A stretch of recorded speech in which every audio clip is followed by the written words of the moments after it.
today's expose, we are featuring Hope Summers.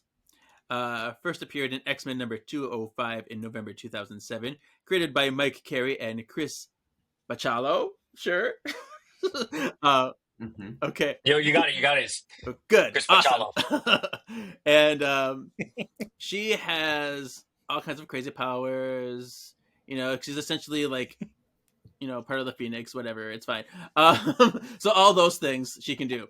And so she was like born right after M Day and was raised by Cable and his wife Hope, who died. So he named her Hope. And then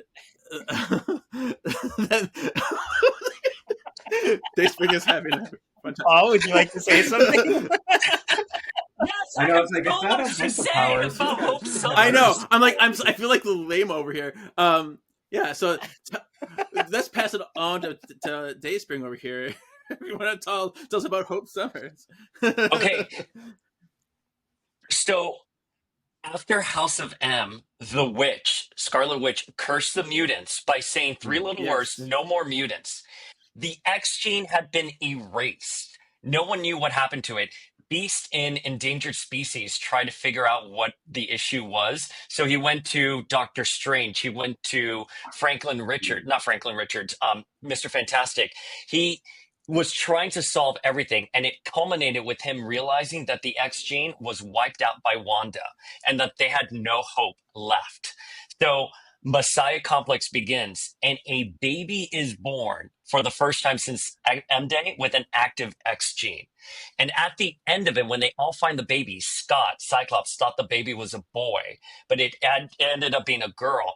And it was heavily implied that the baby was actually our God Queen Jean Grey reincarnated. And that was something that would play through. Thank you, Ryan. Thank you. Would play through up until AVX when they finally kind of answered that it was. No. Sorry. Yes. I'm triggered by this. There's so much going on. And she's named Hope after her mother in the future, her surrogate mother in the future who died. Thank you, Kevin Paul, for that expose.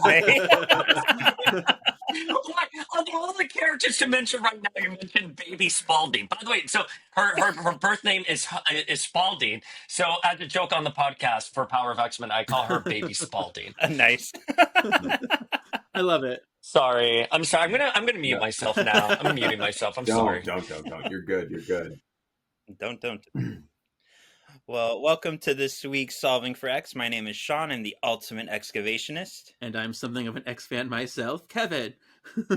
And I'm BFF of the podcast, promoted to co-host, Ryan. Qua? Yay! Qua? Who gave you clearance? Who said this? Thank you, guys. We're so happy to have you, buddy. So happy to be part of this team, you guys. I guess Kevin said it perfectly earlier. The power of three. Yep, power of three. Gotta have the Tron reference. And is this Friends and Familia Day? Because we have Paul from Powers of X here. How are you, Paul? I am over the moon being here, especially for Ryan's first official episode. Shawn, Kev, I love you guys so much, and I think now having Ryan, like the power of three, is here for the X Familia. So I'm very honored. Thank you. Yeah, thank you.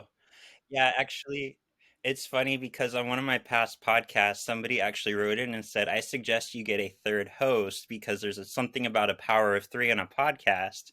So Kevin and I were talking. We're like, you know what? Ryan's proved his worth. He's been through his ringer. Let's bring him on finally. And we both agreed. Yeah, so here probably we are. The most faithful listener of the podcast too. Yeah. And I'm not at all concerned that I'm going to be kicked off because he's more talented and prettier than me. It's fine, whatever. But oh, good. You haven't seen this. Well, listen, this isn't a Shando and Rose McGowan situation here. Right. That's Brunch with the Hallows. We can have both. That's Brunch with the Hallows. Yeah. Not at all. Well, also, not at all. Yesterday, Thanksgiving. Happy Thanksgiving, everybody. But we also came out with our redesign. So, Paul, what do you think of our new look, our new feel? I mean, listen, I'm really like I'm flustered. All three of you are such handsome. Yes, you guys Yeah. are very smart and articulate, but very handsome, gorgeous men on that cover, and literally Bobby, Gambit, and Cyclops. I'm just like one word, whack. How about that? I'll I'm take sweating. it. Can I say that? Am I okay to say Have that? you heard the show? I Have want you to Oh, make heard the sure I'm show fine before? saying that. yeah. You could say that and Yeah. more. I have. I have. Are we gonna hear Okay, like a suction cup sound when you get up from the chair later? stop it. But you. But you guys were talking about those having your individual images as cards. Can I how do I get one? How do I score one? Can I get them in Chicago when I see Oh, two of you next month? that's in the making as of right now. We're still yeah. We Oh, okay. just designed those right now, or I didn't. The amazing Sean did. Sean did Yeah. so good at that. Yeah. You can I'm, go to Vistaprint. You can Whenever get I get cards any real easy. compliments, I just kind of mhm. giggle. I mean, Go to I don't know. Vistaprint. Yeah. When we meet, yeah. I mean, we've got 2 weeks. We can maybe make some magic happen. Yeah. Okay, I'll try. It's fine. I will give you my address. I will drive just to get those. And I don't know if you know, like on my laptop that I use to like edit the podcast and everything, I put the stickers from other people that I get. So I would love to have you three very dapper, handsome gents Thank you. Aw, on yay. this. Cool. I will look into it. Thank you. All right. Well, now that I feel just super on cloud nine, let's get into our episode here. So last week, Paul, we asked previously on which name for Tabitha do you like best? Boom Boom, Boomer, Meltdown, or Firecracker? Okay.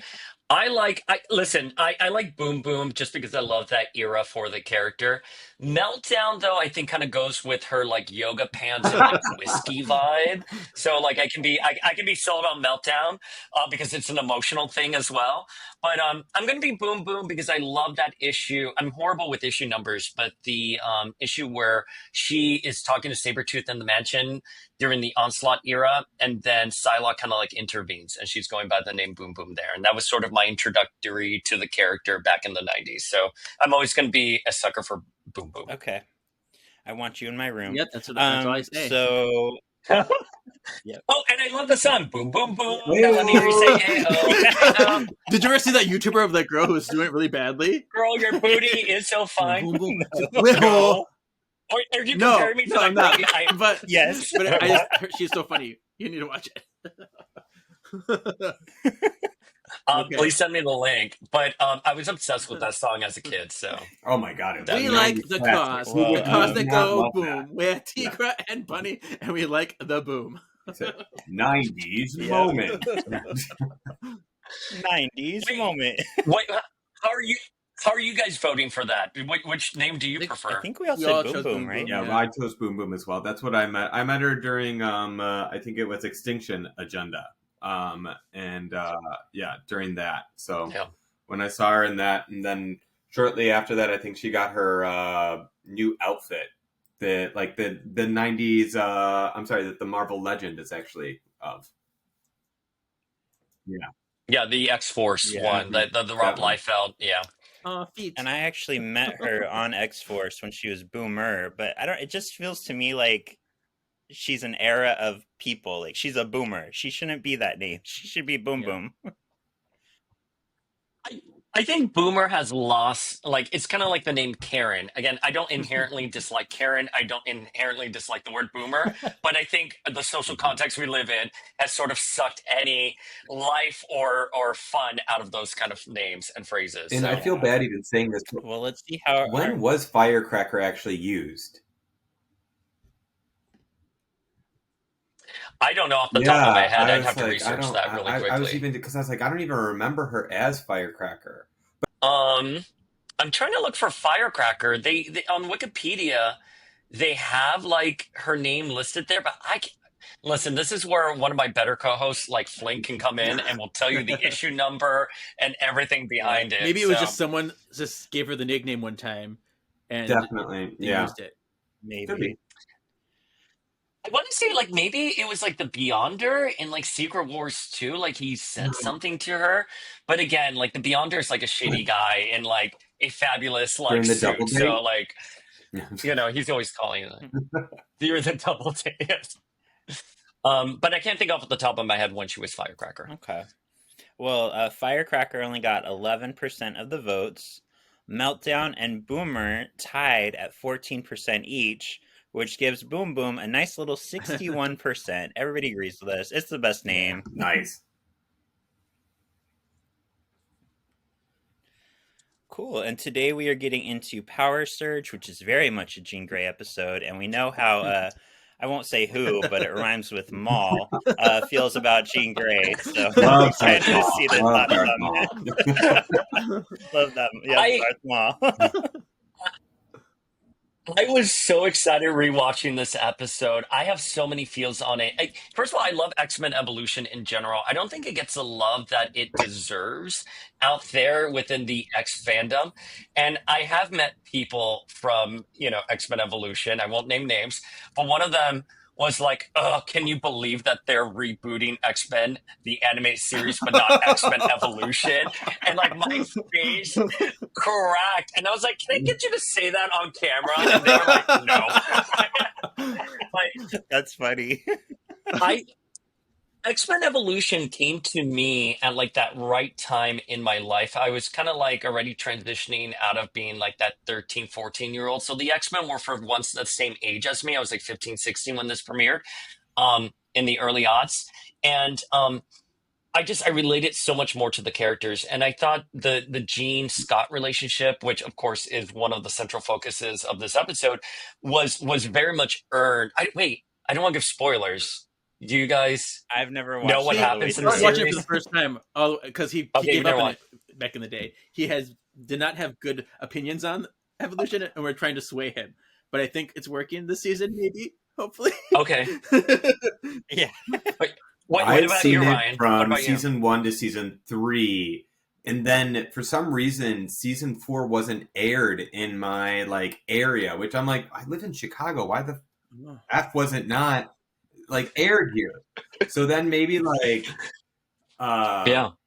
maybe 10 years down the line, like at like 26 or something, like I found it actually on it at like a DVD store, like the entire 4th season, and like refell in love with it. And I was like, I That remember must have been a like, bootleg then. getting an emotional like at the finale. Like the finale was like amazing, like the way that like Yeah.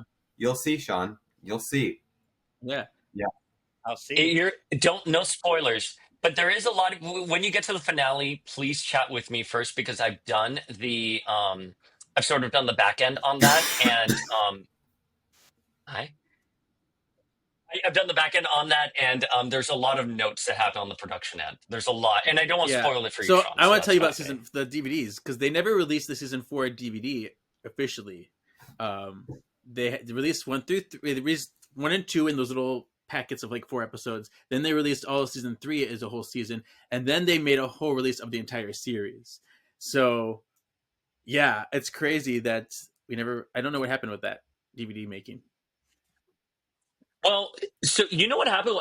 Okay. I'm going to give you some tea here because we've Okay. spoken with Stephen E. Gordon, who is Yeah. one of the directors and designers for X-Men Evolution. He talked about the reasons that X-Men Evolution kind of came to an end was because of a lack of funding from other sources. So when you have cartoons, you don't just want like the ad revenue. You also want to make sure that you're getting action figures, DVDs and stuff like that. And none of that was present for X-Men Evolution, even though they had more better ratings than Pokemon, because they were able to get a better piece of the pie, where Pokemon was more of a male centric audience. X-Men Evolution had male and female, or boys and girls audiences tuning in. So the ratings were great, but they weren't making a good ROI. So that's why with X-Men Evolution, you probably did not see more action figures later down the line, or even that 4th season release, because they didn't think they were making money off of the show. Interesting. I need to find my 4th season. Sure. I really feel like it was a legit 'Cause it's 4th so season good. that I got to. I know it wasn't like something that I bought out of someone's like trunk or something. I swear, like it was a legit seller. Like I want to say Best Buy. Oh, weird. Like, Did you get? Was it the whole series? Or just the fourth No, it season? wasn't the whole series. It was literally just the fourth. It like Oh. picked up right where never mind. Because I couldn't Okay. find a fourth season DVD anywhere. So that's weird. Yeah, I don't know. Also get confused with like DVDs and stuff because Midtown Comics in New York, they sold bootlegs. So you could go in there like in like the early aughts up until like 2013, and they would have like a DVD of the Generation X Yeah. TV movie or something like that, and be like, "Oh, I didn't know this was officially released. Great." So I too am kind of scattered with And what people was make really released and what great wasn't. I covers and also things. was They never a really do DVD make, person. great Mhm. art. So Yeah, Kevin, yeah, you're I making me. appreciate Yeah, that oh, I do effort. too. I And really the do quality, too. some of the quality Like, discs were but great. because I also do have the bootleg Generation X movie. Yeah. Naughty, naughty. Wait, can we do a special episode with you guys watching the we Generation did that X already. TV Oh, movie? that'd be Yeah. No, amazing. but We can do it You again. already did that? When We did did you all do the that? movies, starting with Generation X. Yeah. they didn't do it with me. They didn't do it with me. Wow, I missed that chat. Okay, so we had to do it with Ryan. Okay. I'd love that. Yeah, we love our All Finola right, Hughes. let's get into. Yeah.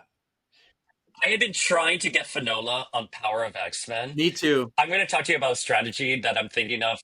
And I've gotten so close. I'm on emails Yeah. with her team, and they've been into it because I want to do it. I pitched it as a Yeah. Generation X TV movie reunion with the rest of the cast, but they never follow up on that Oh. final email. That great. Yeah. Can we confirm? And then it's crickets. I have Refrax. I have Jubilee. I have Skin. Let's get into our episode here. So Power Surge Wait, we're aired talking about an 10/13, episode? 2001. No. Yeah, right? I forgot. Written by Doug Molitor, directed by Gary Graham. Another Gary Graham. We just love our Gary Mhm. Graham. GG. Yep. All right, Kevin, get it, mama. Okay. All right. Bayville High. Principal Kelly presents Jean Grey as the top voted most valuable player award. MVP. Her classmates cheer her on. Rogue refuses to clap because she's, not feeling it. She's like, get over Jean. she's over everyone finding over Jean. Risty claps over enthusiastically. She's like, yes! She's like, Rogue, don't you want to support your friend? She's such a bitch. As Jean begins to give her speech, she picks up on everyone's thoughts. And especially Rogue goes first. She's like, ugh. And then she's like, wait, why is she looking at me? And then Jean flips the fuck out and bumps into the table behind her, flipping it over.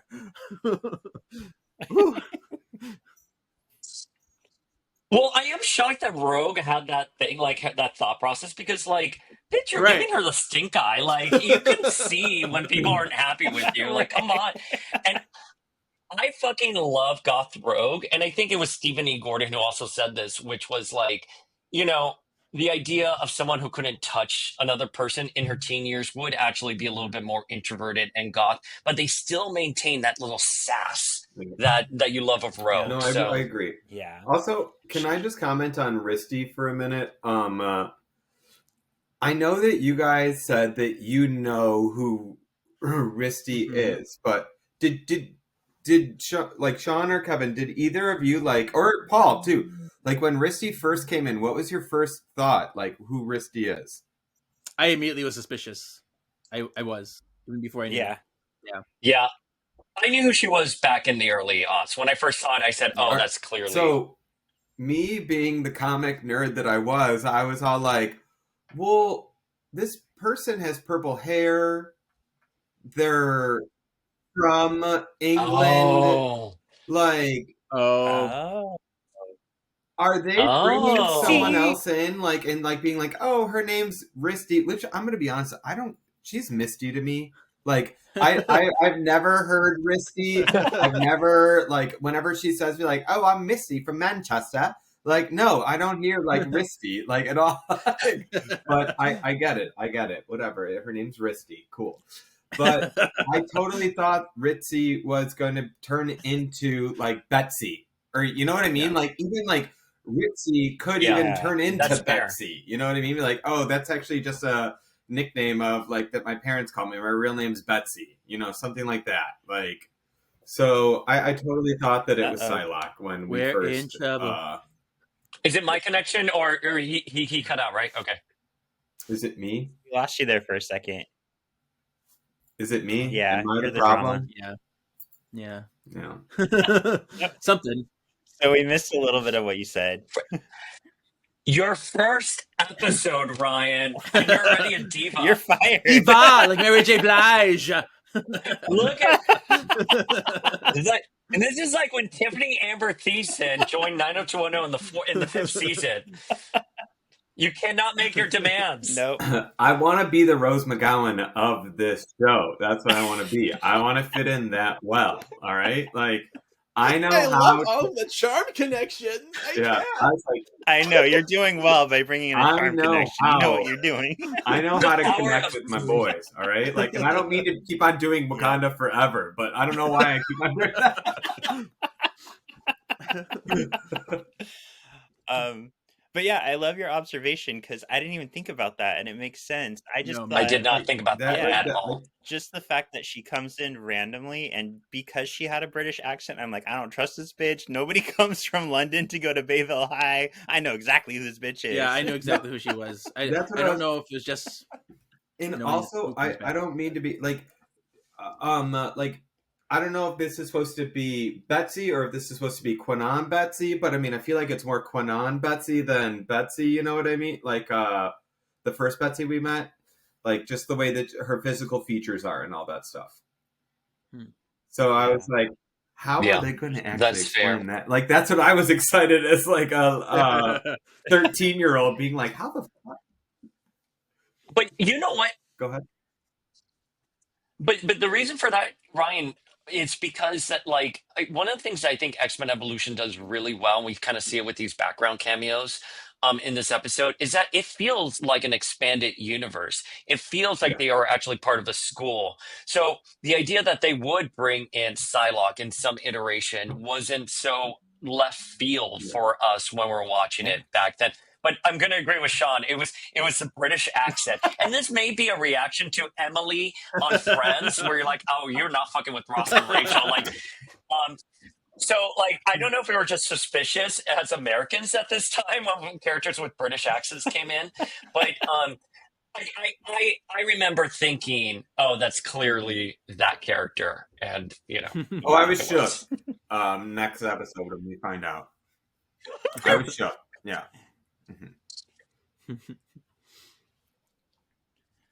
All right, am I taking it now? Yep. Here? Okay. Genie's award falls dramatically in slow motion. It lands on the ground and the head breaks off. I guess that's not a good way to get. I'm sorry. I did not write the script. I'm reading. Who It's wrote the Sean. script? Was it you, It Sean? was me. He's a Guilty. writer. I'm reading Sean's script. The voices in Jean's head silence, and she makes a joke about losing her head. The crowd laughs and forgives her for being weird because she's so hot and funny and charming. Oh, Gene. I mean, BB, Right. when you're right, you're right. I have no notes. See, yeah. The only thing that I thought of when I rewatched this episode was that I thought the head of the statue looked a lot like Kitty's, like with the pony. Oh, yeah. I could see that. With the I totally ponytail. see that. So I thought that. So I thought it was Kitty. I was kind of thrown off there for a second, but once I cemented myself, I loved it because I think up until this point, Jean is portrayed a certain way in the series, and this is our first indication that she has something else going on underneath her, and her power isn't as controllable as it looks to be, and this is a big leap for her. So I think her standing in front of the school auditorium, hearing everyone's thoughts about her, I mean, I think as a teenager that's very harrowing, and I think it really humanizes Jean. Yeah. Our God Queen. Yeah. Our baby God Queen. And when the statue started speaking in a British accent, I was like, that's Betsy. That's gotta be Betsy. I'm leaving. I'm leaving. This is my final episode.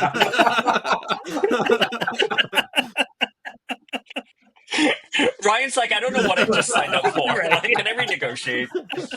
No, I love it. I love it. I love it. I've got thick skin. Don't worry.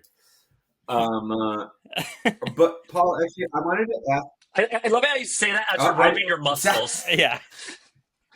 Sorry. I'm basically just going to have heart eyes with all three of you guys today. Yeah. You showed off. But Paul, I wanted to ask you because I know that Buffy is such a huge part of your life as well. Do you actually see like the resemblance of Buffy through this series too? Because I was You talk to people. Yes. So the one.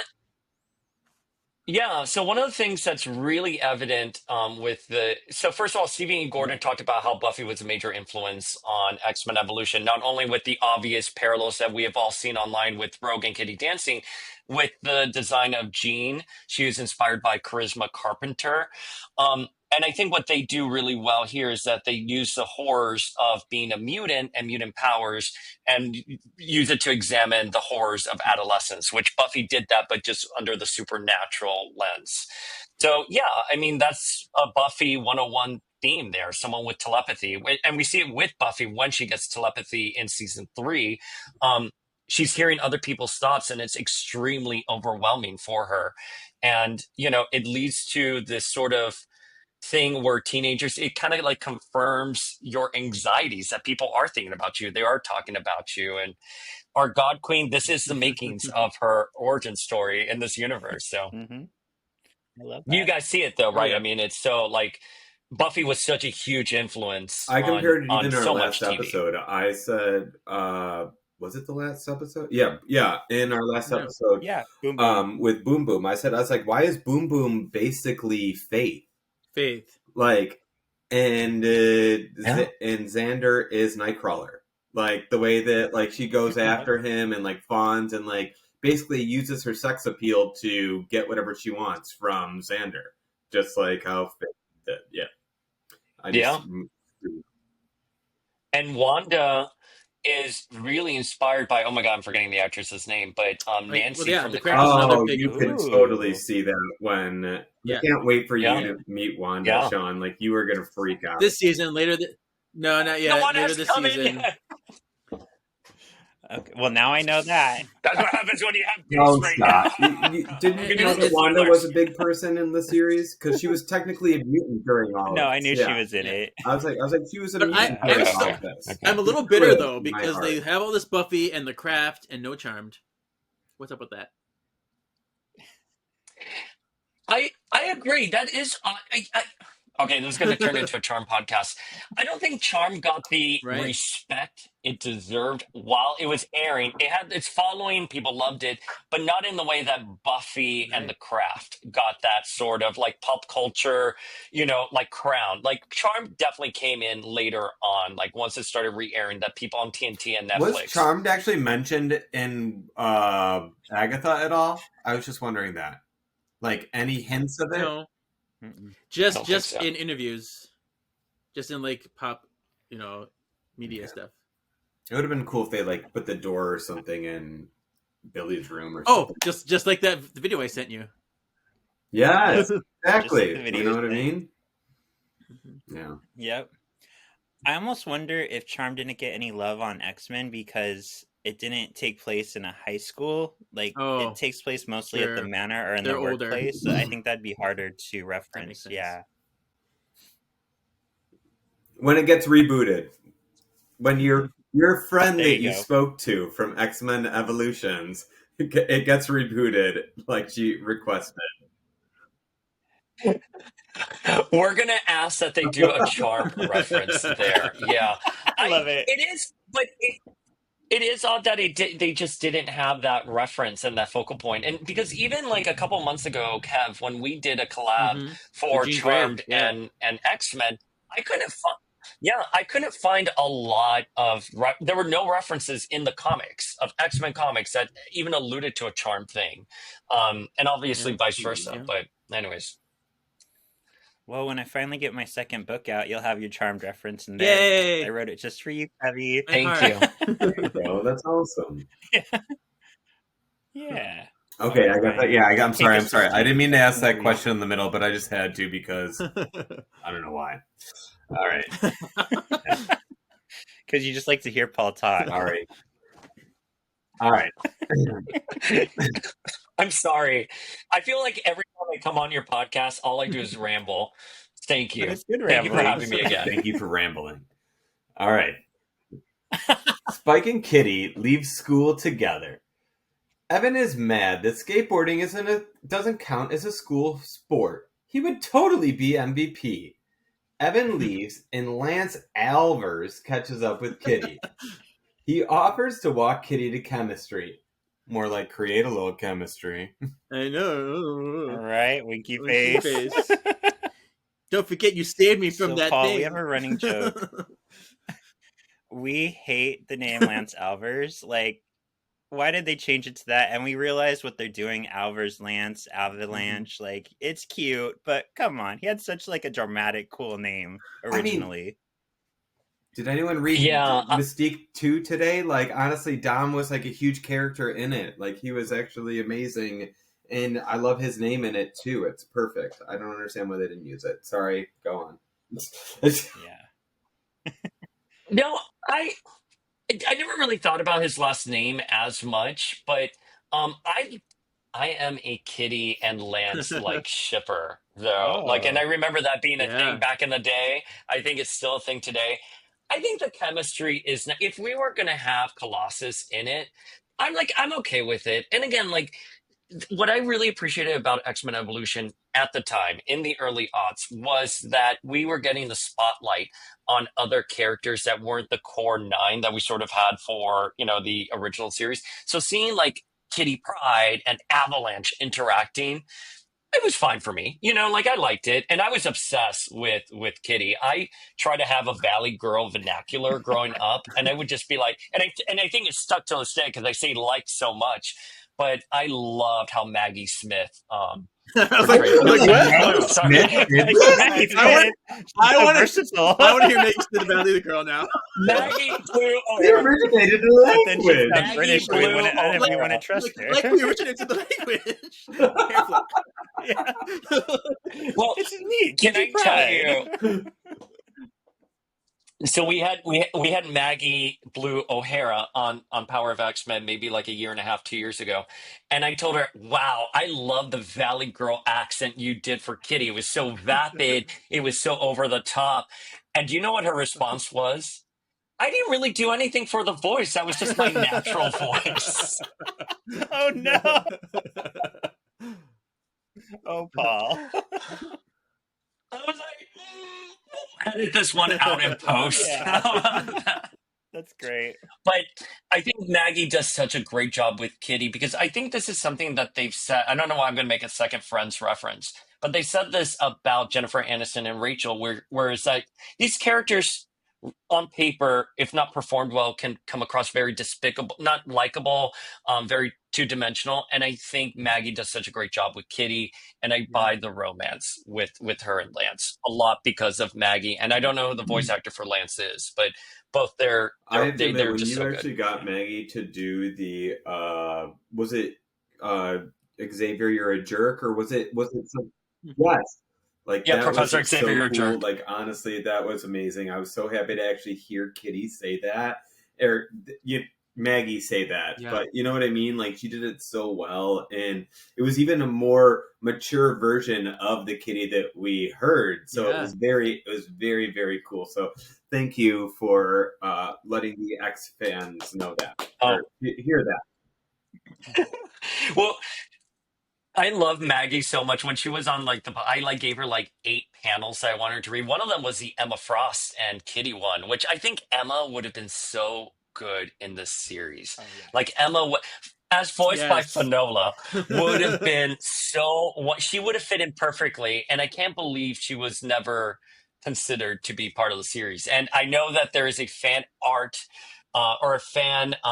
It's not fan, but it was produced for a fan image of Emma, that actually was never Wasn't it of officially part Emma of and production. Psylocke too? Like there was a Psylocke one as well. Yeah, Yeah, where yeah. But it was a commission. It was a commission by Stephen E. Gordon after the series had been canceled. It was not ever planned. It's not this fake fifth season that people talk about. There was no plans for a fifth season. It's funny you mentioned Finola Hughes because she's actually coming on our show next week. She was really easy to get. I just texted her. I'm like, if that's the case, we're definitely doing like a crossover. We got to get her on the Charmed, and all right. I'm gonna use his fucking link, Sean, and I'm just gonna keep trying to get in. Fuck you. That was good. That was good. Sean, my face cracked. Even with all the Botox I have in my face right now, my face is cracking. You're welcome. All right. Scott finds Jean sulking on the steps in the backstage area. Scott walks Jean out. She walks in with him to make sure he'll be at Duncan's party later. Scott wasn't invited. Awkward. Awkward. She's like, I'm inviting you. Come for me. Or was it Taryn? That'll go well. Still love that name. I still love Taryn. Yeah. Meanwhile, in chemistry, Lance is trying to make chemistry between him and Kitty. He tries to convince her he loves chemistry. Oh, I like to make stink bombs. It seems to be working as Lance makes Kitty laugh. Enter Hottie McToddy, Mr. McCoy, the new chemistry teacher. Well, and PE. Stop it. He announces they'll be making stink bombs today. Quelle coincidence! The class instantly loves him. Okay. I love seeing Yes. Beast here. Yeah. Seriously, I was like, oh my god. I remember like watching this being like, I know. sure. Hello, Professor. And then later, wait till we get to later. Wait till we get to later. Okay, I'll wait for later. Yeah, Beast's introduction here was again, you'll get to it later in the series as well, but it was kind of nice. And Beast has been a character I would eventually come to Right. despise in the comics, but I think when you see him in the anime series and X-Men Evolution, this is like really great like writing for him. And I love that he's the chemistry teacher, he's a PE teacher. It's kind of alluding to his power set, right? That he's physical and mental and he's handsome. Yeah. What else do you need? Oh, we lost Sean this time. Oh, okay. Oh, I'm still Okay. here. Yeah. Oh, All right. you get your favorite All right. save off, Paul. Oh, Yeah, you have to do it right. I know. Wait. Okay. Back at the manor. Wait, did I say that right? Wait, let me do that again. Jane, this is no good. I have to do it again. Back at the manor. Back at the manor. Back at the manor. Okay. Back at the manor.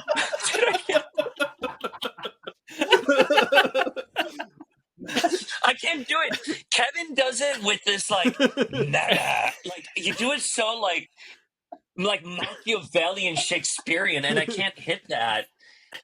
Back at the Did you know I did manor. Shakespeare? Did I get it that time?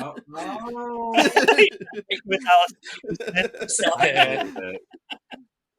You're such a Macbeth. Stop it. I'm like all red now. You're like the Romeo of like Aw. X-Men and Charm podcasting.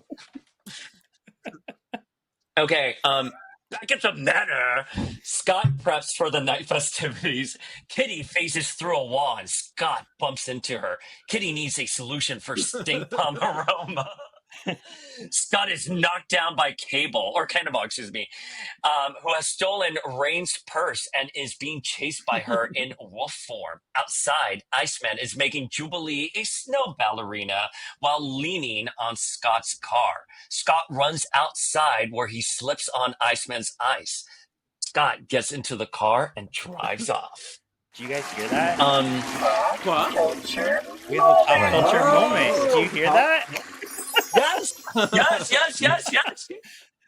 So this is very reminiscent of Bobby in the first X-Men Yeah. making the rose for Rogue. Yeah, I got that immediately. That is But now in he's my making notes. Yeah. That arena is in my notes. graceful, delicate. Stop it! I know what you're doing. They got me Malibu That's Barbie. not what I wanted. That's not who I was. Do I look like a Malibu? I am a ballerina. Graceful. Yeah. Sorry. They I love had this to go. podcast. Sorry. Right. You know you're on a gay podcast You're when. welcome.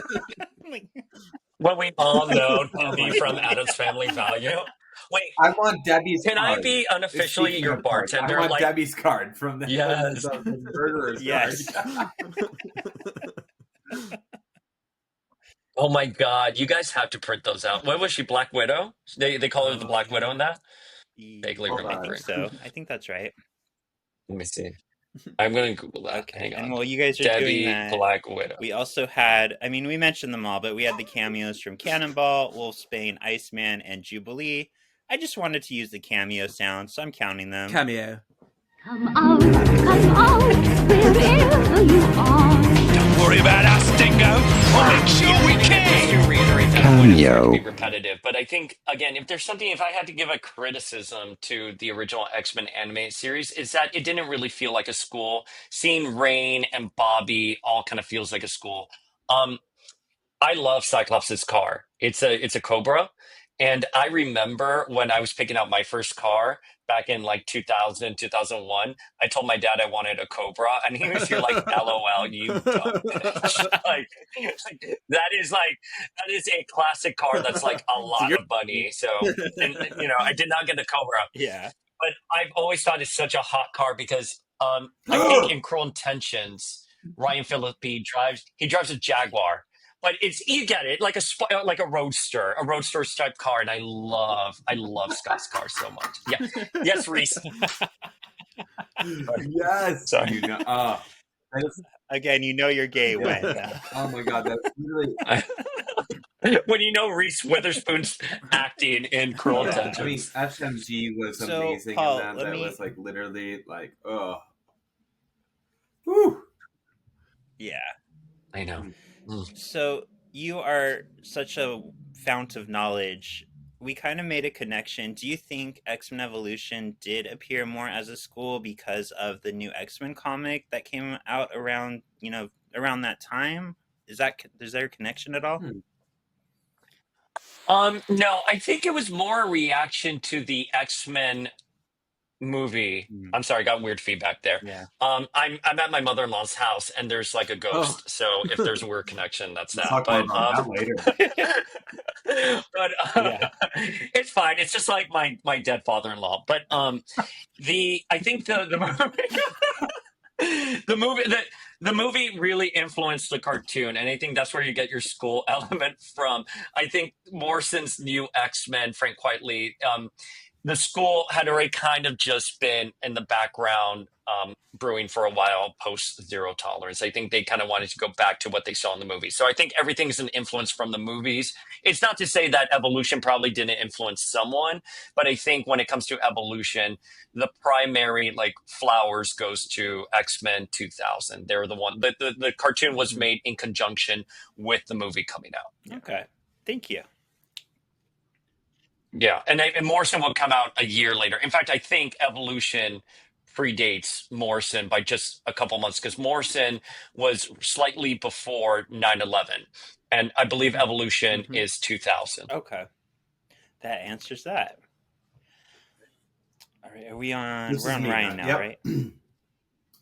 Meanwhile, Duncan's party looks like a banger. As everyone's awkwardly looking at Duncan playing with his soccer balls. I'm sorry, ball.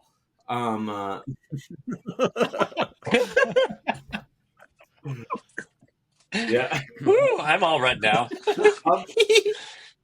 And like Kevin's shirt has like come I undone, know. and like Sean just has that great smile. I did just open it up. You know, And Ryan's talking about balls, just like, oh my. it was getting hot. My basement is flooded. Yeah, I'm hot too, but I kept my shirt on. But yeah, no, guys, whenever you need me, I'm available. Trust me, I'm always happy to come on. In fact, I think next time none of us should We've be done wearing that. shirts. Okay, Kevin, I did that We one. did that for our what was it, for the Charmed finale, for our finale of Hanging with the Halliwells. We did it. Yeah, we did it live and we did the whole episode without wearing shirts. Why did I miss this? Like, how did I miss you guys Yeah. live and shirtless? I didn't know I was signing Like, on I for would have this been screen recording that, location. asking Still you on like there. to Still see. on Instagram. You can find it. Yeah. It's still on there. I'm hanging with the Yeah. Hollowells. Well, yeah, yes, I am actually gonna go. Was this a time? Thank you. Thank you, Kevin, for stating the obvious. Why is your arm moving up and down while you're watching us on Hanging with the Hollowells? He has a twitch. Leave him alone, all right? Yeah. Oh. Oh, sorry. One sec. Thank you, Ryan. I really thought it was happening. I was like, oh my God, it's happening. You know, It's if you finally really happening. wanted to get me, the actress who played Mhm. M, Amaryllis, she's nowhere to be found for that Generation X movie. The actress's name was just Amaryllis. I thought about hiring a private investigator to try to find out where she's at. Of course, the ball flies outside and hits Scott in the head. As Scott arrives, he goes up to Jean. Rogue decides it's time to leave.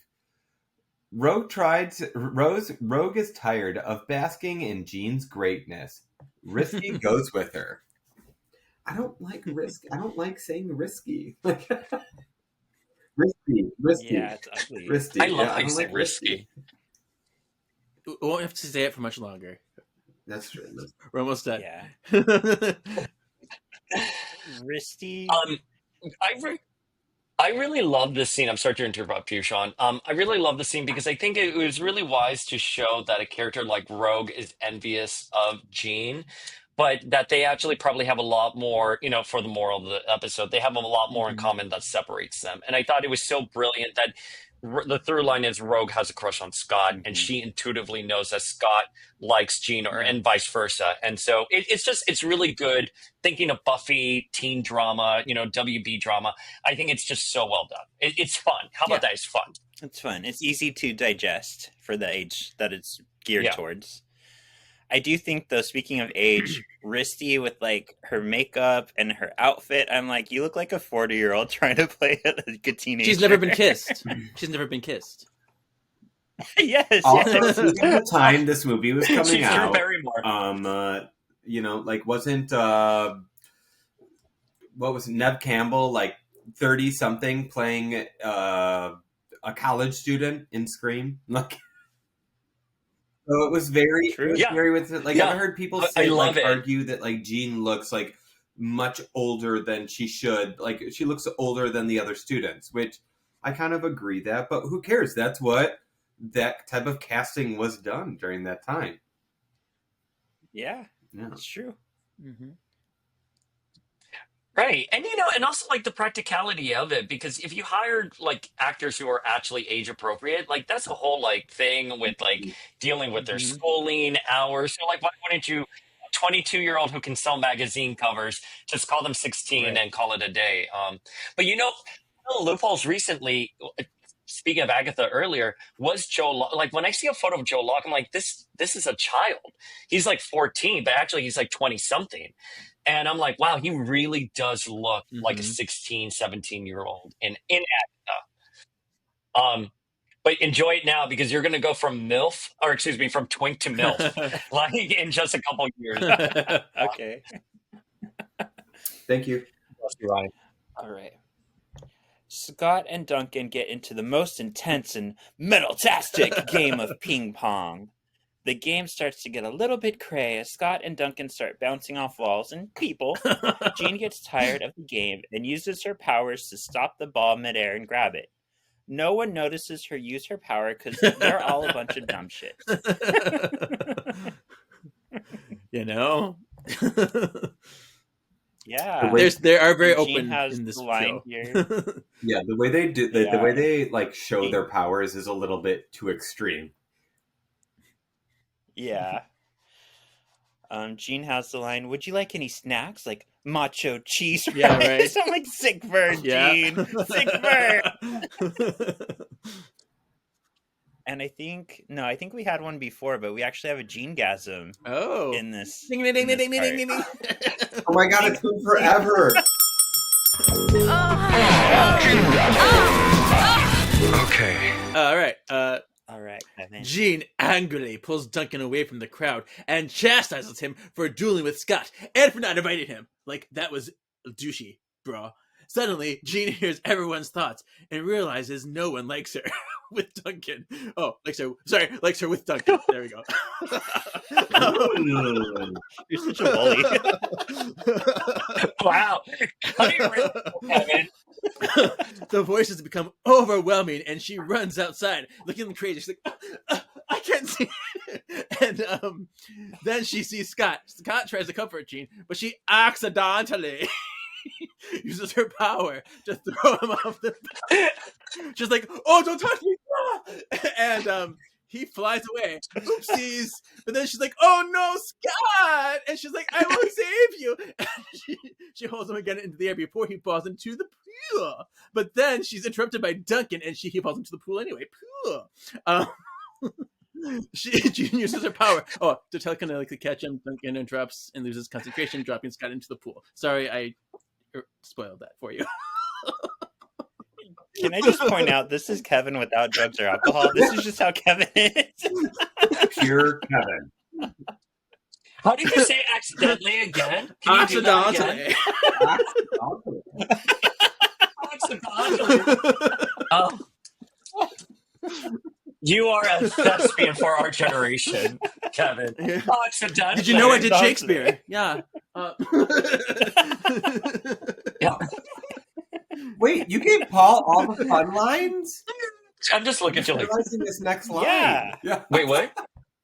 Because I love hearing him Well, what say it. You take a step, you co-host. Oh, you no, do that first line. no. I can't take that away from our guest. That's being guest. Come on, prove. No, you got to prove it. Prove yourself. Prove yourself. Yeah. Back at the manor.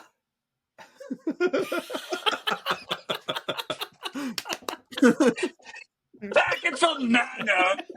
Wait, can we all do it? Can we do it on three? Can we all try to do it on three at the same time? All right. 1, Back at 2, the manor. 3.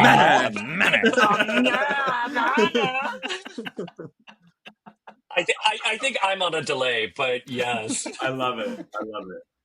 That was fun. You'll fix it in post, right? I'm just looking at Shawn with that beautiful smile. I'm like, you'll fix it in post, right? Like, Shawn can do everything. I've got all the time. My God, I love it. Yeah. Okay.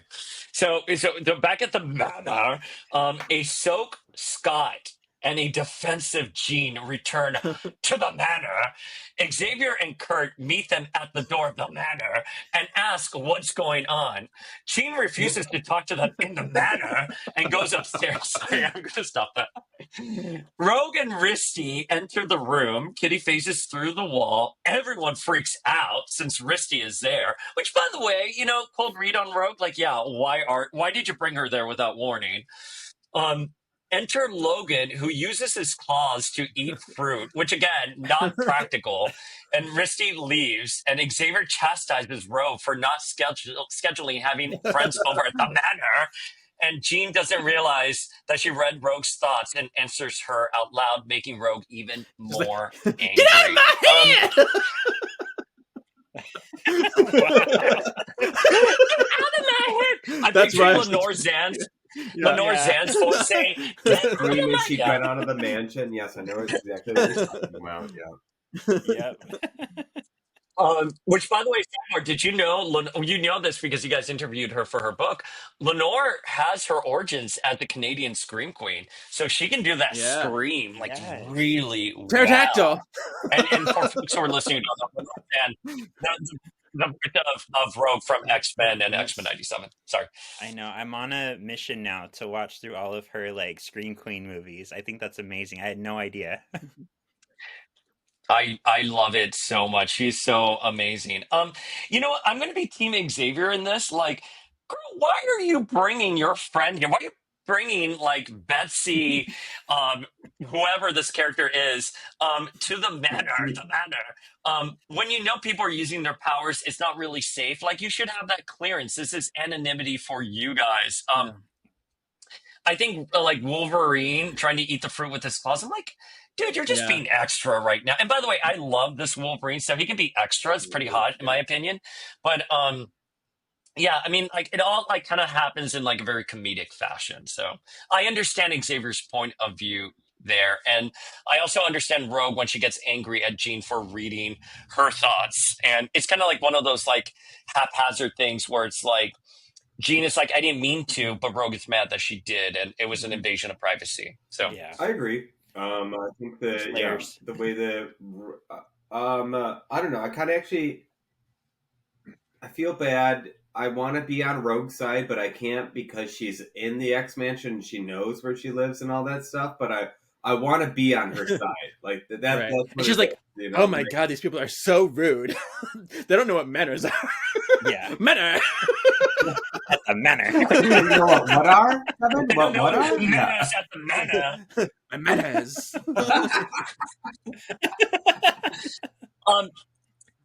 I don't know if you guys have this problem, but when I was a kid, I would have sided with Rogue. As an adult, I'm siding with Xavier, and I have the same problem when I'm watching Buffy.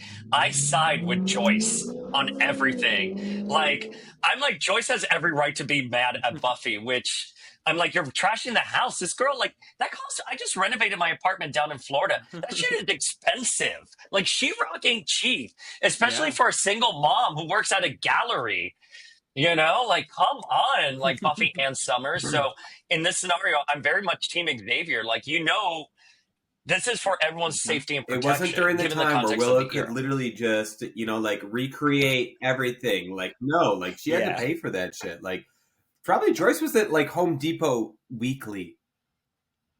There's no Leo White letter. Brian. She was doing Home like Depot Lowe's, whenever she could get that deal on. Seriously. I bet like Willow should have just looked at the camera one day as a nod to charm and go, let the object of objection be but a dream as it causes scene to be unseen.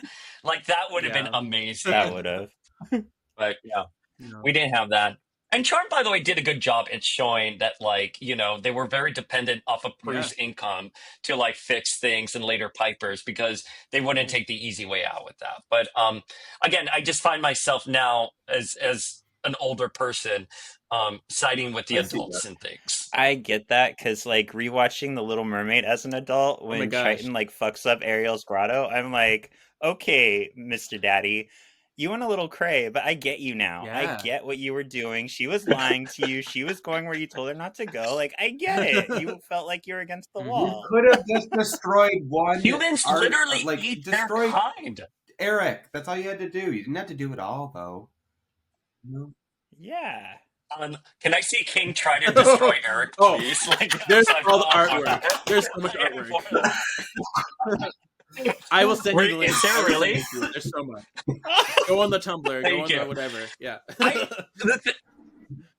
I love Daddy, so like I probably like I would love that so much. I used to like Eric when I was younger, like when I was like 5, but now I'm all about King Triton. Like, put your hands together Daddy. for me. Yeah, I'll take them both. No,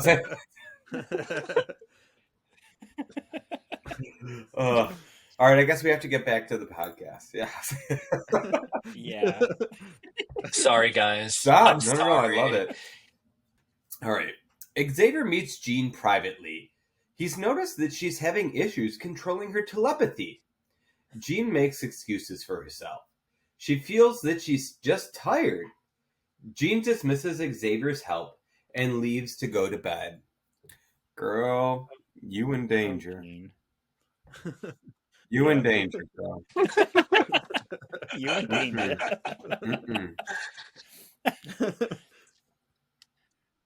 All right. The next day in track and field class, which this was funny to me because I was in track and field in high school. Really? Stop it, Ryan. We have so many similarities. It's like almost creepy. I went to. We even have the same parents. I went downstate for hurdling, actually. Oh, I did the high jump, but I was so bad at it. I can't. You guys gotta stop this. Like, yes, I love this. Shawn and Ryan, yes, please. Okay. Continue. Well, if you go on Tumblr,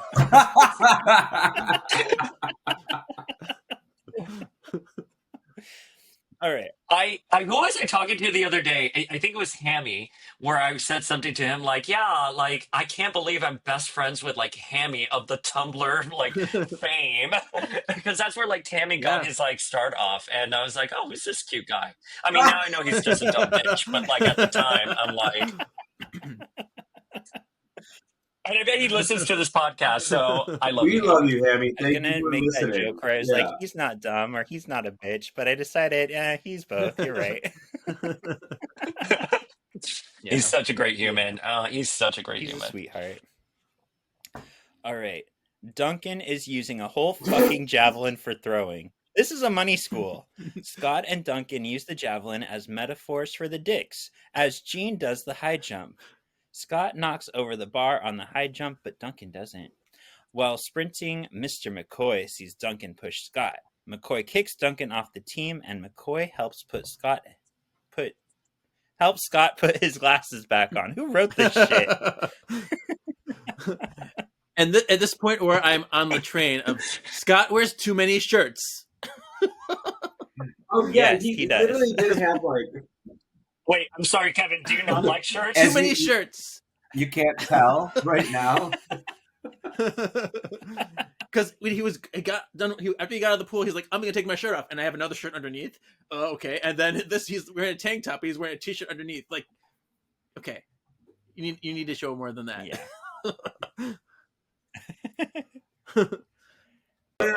I did think that, like, the way Lance was looking at Kitty here, he was so pervy. He was like staring at her ass.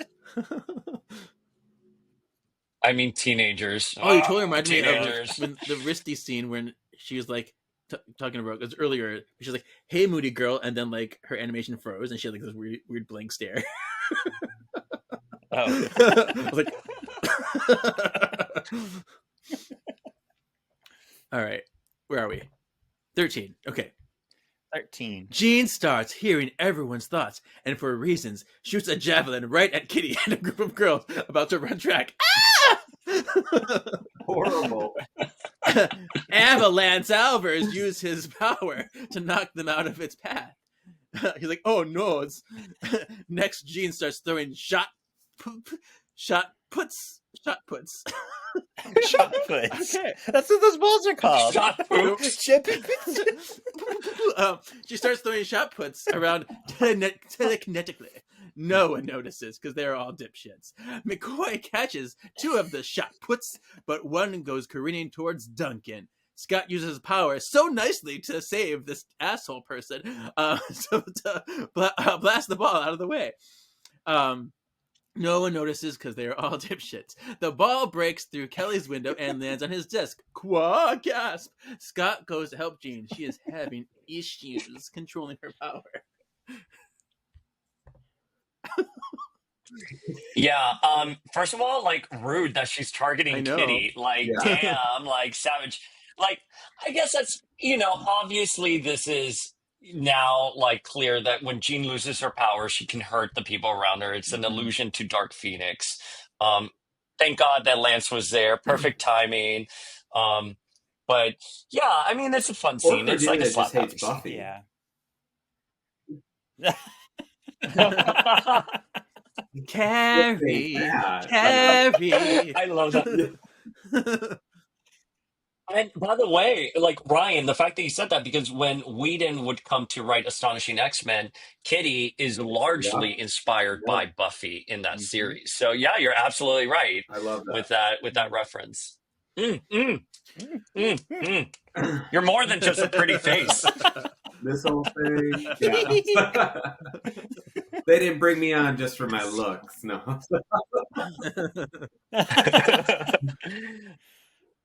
But it's fun. And one of the things that I was thinking about here, and it's so hard because I don't want to spoil the Risty thing, but I think there is a reason why no one can detect Risty and why Jean wouldn't be hearing the Risty thoughts and vice versa with Xavier. And I think what you'll chat about that in next episode. But I think that is a nice little detail that if you're looped in, you're looped in. And if you know, you know. I don't know if they ever explain it in the series. Can I give like a kind of like a foreshadowing thing? Like, I'm just gonna say, like, the only reason that we can't hear Risty is because of 2 words: horrible makeover. Because of 2. And if you are a sexy equity, you know who that is. Though.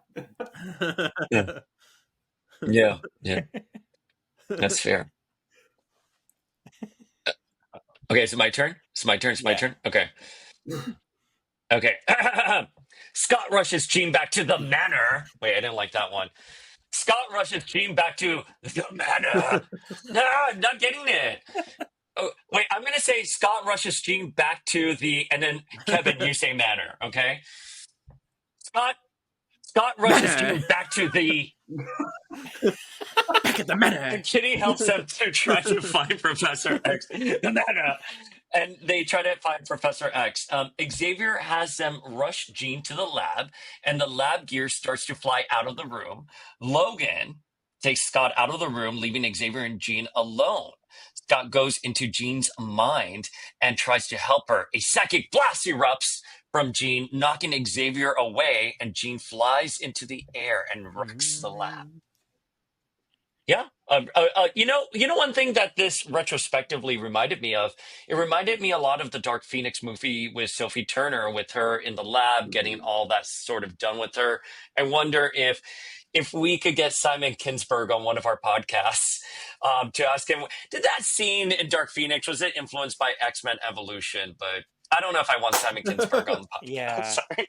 I mean, never say never, but like it'll be good. He did also like oversee the Deadpool movies, so he's done like good, but yeah, the bad was just really bad. Well, I saw him at the Deadpool and Wolverine premiere, and I thought about calling out to him and being like, "Hey, can I get a quick?" And I was like, "No, you know what? Just keep walking by."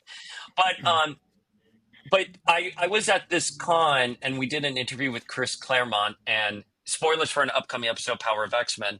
But Chris Claremont had a lot of great things to say about Simon Kinberg, and saying that he had an original vision for that Dark Phoenix movie, and it was kind of, derailed by network intervention. So props to Simon Kinberg. I'm just being a shady bitch. I would have really liked to see what nice. Well, and I don't know if you heard. I was like, Kevin like massages his chest. Like he's here like, yeah. Simon's gonna do the next Star Wars trilogy, so I'm like, okay, don't mess up my Star Wars. You already fucked up my X-Men. Just do good, Simon, please. Just do good. Yeah. And did you hear that Brie Larson actually wants to be a huge part of that? Like, wants to be like a huge actor. Yeah, really. In that, she is apparently. So I think Brie Larson is a great actor. I'm upset that a lot of people don't like her as Captain Marvel. Like, the way that they've actually started to write Captain Marvel in like the new Avengers comics and stuff like that actually seems like it would be Brie Larson's Captain Marvel, which I know that yes, they're influenced by that and stuff like that, but I don't know. I'm upset that people don't like her as much as she does, because I think she does an okay job. And that is an X-Men related thing. Come on, let's be honest. Yeah, she's a huge part of X-Men. Ramona, I like your outfit. Affordable.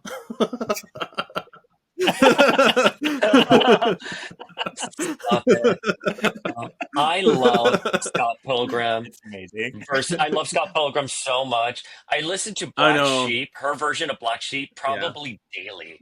Yeah. New co-host has something to say. I love how he raises his hand. Yeah, I want everyone to finish their thoughts and everything, and I don't want to break anyone's thoughts up. I was like, I just had something to say. You raise your hand by taking off your shirt like that. Don't tell the viewers what we do. Oh no! You're like, we're nerd. I'm back. All right. Yeah, I was like, oh no, Yeah, you're don't back. tell the viewers what we do when we have to raise our hands.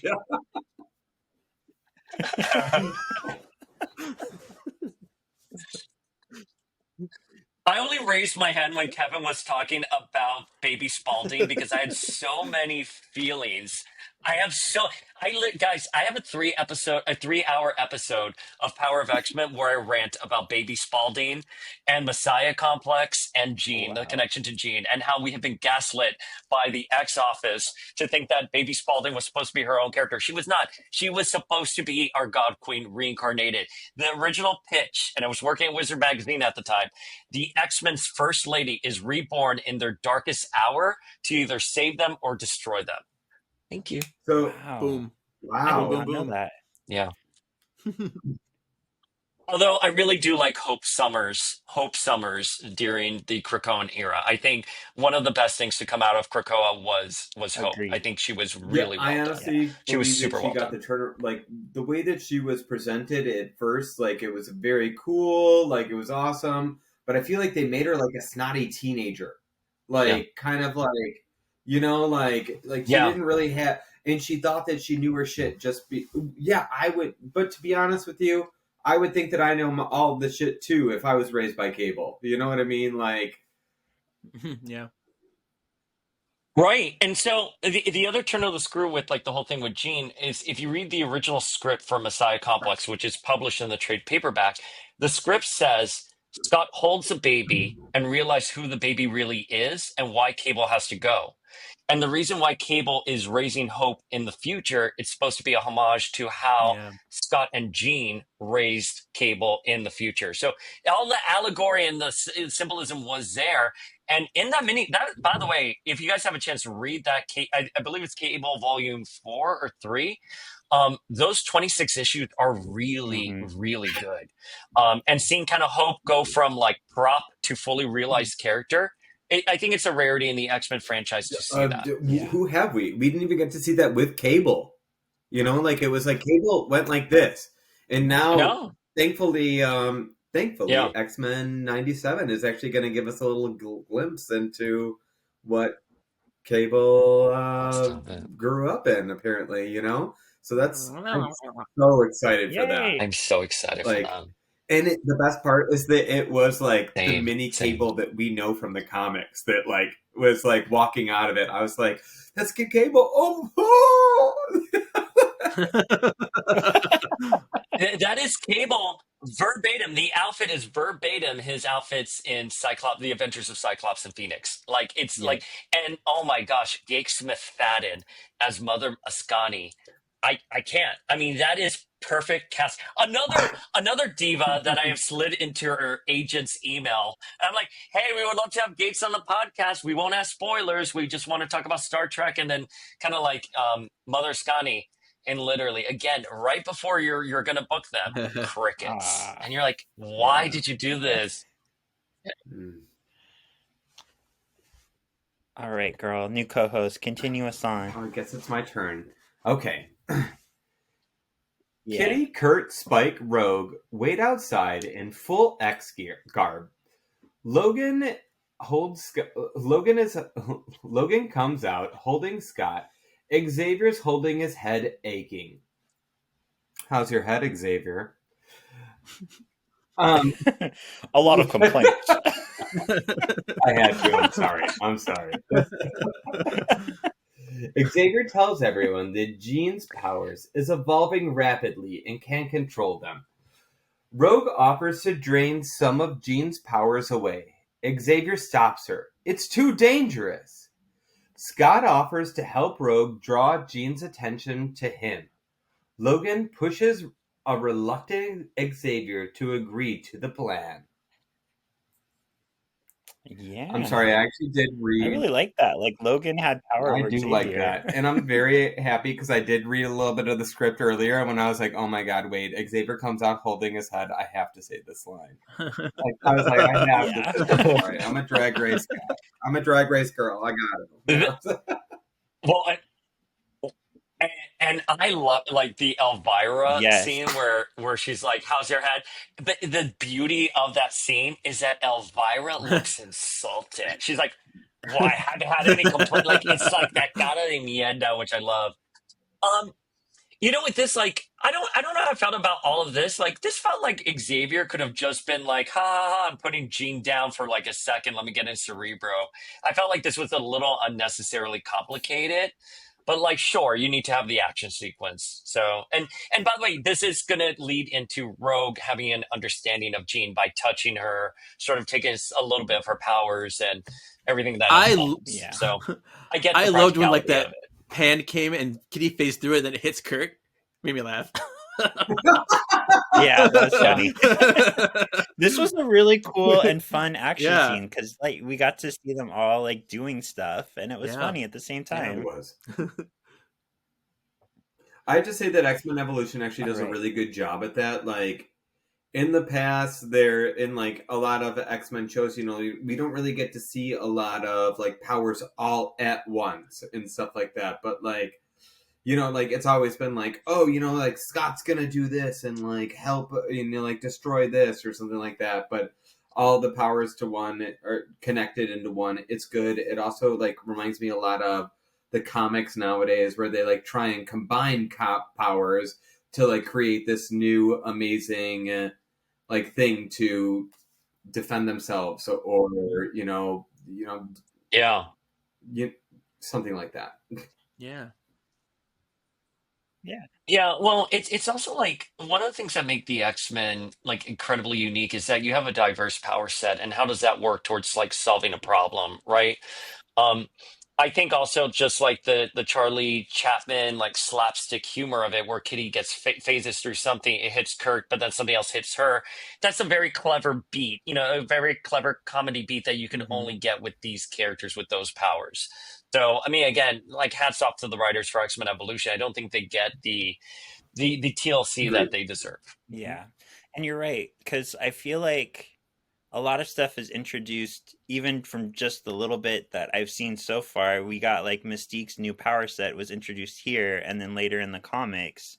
So I do feel like even though the show gets a lot of hate, I think a lot of it was transitioned over Yeah. to continuity. Yeah. Well, Mystique's new look, it would surface, it's the movie inspired look, would surface in X-Men Forever Yeah. Volume 1 at the end. That would be like her new base template, but then it's never mentioned Yeah. again, which was All really right, odd. And they make Toad New hot co-host. in that. So, Paul, I have to ask you. So, in this series, Jean's powers was kind of replicated not as that yellow, I'm sorry, pink orb, like kind of like magic, or you know what I mean, like Mhm. to use it. It was more of Yeah. the X-Men, like Fox terms of using it, where you wouldn't see it and stuff like that, and it was kind of like a like like a orb around like her using her powers or something like that. Which one do you prefer and why? I love the pink power effect. I'm a sucker for that. Especially if it can like manifest Mm-hmm. in like almost like a phoenix rapport or a raptor, excuse me. I would love that so much. But I think when I saw this, and I'm trying to take away my sensibility from being an adult, I think I understood that to be like groundbreaking graphics at the time, right? That this was their way of showing off computer animation, Mhm. like the bubbly, translucent like effects for Jean. So I didn't mind it, and now as an adult, I look at it more fondly. But I my favorite is Pink Power Effect. But my ultimate favorite is Jean in her '90s costume with a Phoenix effect. That's what I sort of love that, and it occupied a very short history in comics. But with X Men Evolution, I don't mind. But yes, look at now. Oh, I have feels on that. I don't have the best feels on the Thank you. face, Thank but I you. I love don't the like the figure face so either. I feel much. like the face, like she's a drugged out coke addict or something like that. I'm sorry, no, or drugged out person. Jean does not wear eyeshadow like that. Yeah. But she does not listen. I've had my days where I've done coke for like weeks back when I was younger. And like, listen, you're only beating your face like that with that like Claire's like eyeshadow because you're like cracked out of your mind. I think like I wish they would have given her a shot. Like Jean for me always reads more of an organic beauty. Like Emma does the hair and makeup. Jean's a little bit more like very like natural Mhm. looking is sort of where I would. So that's what my problem is with that Phoenix Marvel Legends Agreed. Phoenix Agreed. face. Agreed. Sorry. Cool. Yeah. Sorry for the rant. Like Shawn and Kevin are just looking like we're just studs here. It's fine. We knew what we were getting into. Um, I'm I had sorry. to I ask love you that guys so question. I'm much. sorry. I'm Like, I just excited wanted to to know talk. that actually. I remember using it's the new host yeah, fault. and I remember I have fond memories of playing X-Men Legends and the pink glow and all every time I was playing the game. I'm like, Yeah. oh, the Oh. feels. Love X-Men That was such a Legends. good game. Oh, and I'm sorry, Kevin. Who voices Jean? Who voices Oh, Jean in let me tell X-Men you, Legends? Lee Allen Baker, who plays Hannah Webster in season 1 of Charmed. Ooh. There's always a charm Why are you connection. doing that? But she's also kind of a Trumper Yeah, now, so yeah, and she was the best friend of Will and Grace. Oh fuck! You know, she's always been on like the yeah. back of my I mind actually, to I actually to hit tried. up I for tried the to get her. podcast. That's why I was like, oh, What happened? Why would? and well, What is she doing? she's big Trumper, mostly because of her Oh, pro life type of stuff. But yeah, Oh. I tried to get Halston Sage as well. I'm giving all the tea here. Who plays Dazzler in the Dark Phoenix movie? And her agent was like, "Oh, she's really busy." And I look at her IMDb. I'm like, "With what? With what? yeah. What are you busy with? like you have the time. Like just satisfy this like 45-minute interview." I am sad about Yeah. Leanne Baker though, because I would have hit her up for something like that. You know, it's I wish that wouldn't be the case. That kind of like has made me sad. I know, Kevin, you're just gonna have to take off I your know, shirt and right? make me happy now. Sorry. Ah. Okay, there we There go. you go. Leanne Baker, who? Okay, for the people at home, he actually did take off his shirt. Yeah. And now there's no focus whatsoever. We got a bit of time left. All right. Okay. No, Scott rushes to I'm all help white and Jean, nerdy over here. not before. Oh, but not be. I'm trying to read, but not before taking some time to get into I'm full not paying. I exercise. assure you, Sean, I'm not paying That's attention to fine. you. Sorry. Ryan, pay attention to me because Paul's not. Always, brother. I will always pay So I'm like attention to looking you. at Kevin. I'm like, how do I pin Oh my Kevin? wait. There we go. I just pinned Kevin right there. Like, oh.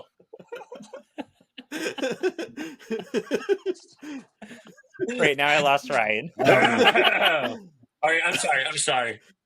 All right.